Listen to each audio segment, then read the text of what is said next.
औज़ु बिल्लाहि मिनश्शैतानिर्रजीम बिस्मिल्लाहिर्रहमानिर्रहीम।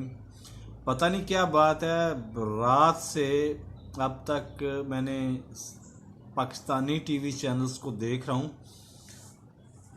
होता ये है कि बाहर के टीवी चैनल्स मसलन France 24, BBC वर्ल्ड, CNN, इनसे ख़बरें मिलती हैं और पाकिस्तानी टीवी चैनल से लतीफ़े मिलते हैं।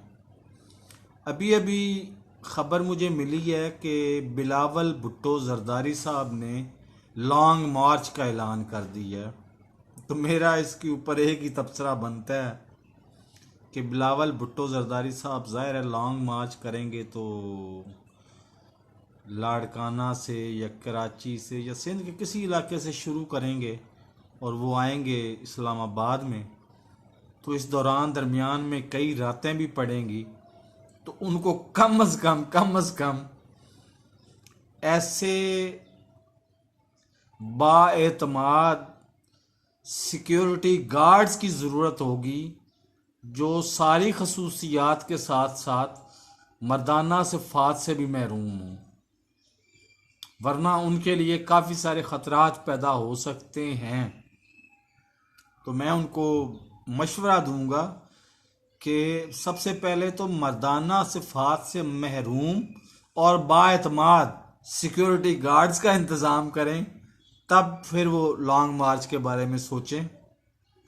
अब इससे बड़ा कोई लतीफ़ा होगा कि जी 1.5 इंच की मस्जिद वो अलग से बनाने जा रहे हैं।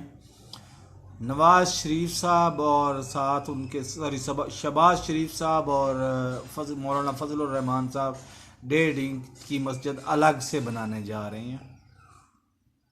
तो मुझे समझ नहीं आती कि अपोजिशन जब तक मुत्तहिद नहीं होगी, इनका बनेगा क्या? लतीफ़े से ज़्यादा तो इनका बनेगा कुछ नहीं। और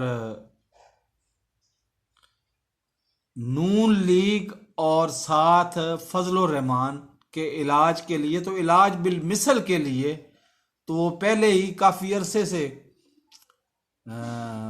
बनाने वाले जो हैं वो शेख रशीद को वजीर दाखिला बना चुके हुए हैं। और बिलावल भुट्टो जरदारी साहब जब लॉन्ग मार्च करेंगे तो शेख रशीद साहब को पहले मतलब कोई कुछ आमदेद के बैनर्स या कोई इंतज़ामात उनके के लिए करने चाहिए। मेरे इस चैनल को सब्सक्राइब करें, साथ लगे बेल आइकॉन को दबा के ऑल नोटिफिकेशन को ऑन कर दें ताकि हर नई आने वाली वीडियो का नोटिफिकेशन आपको बर वक्त मिल सके। अल्लाह हाफिज़।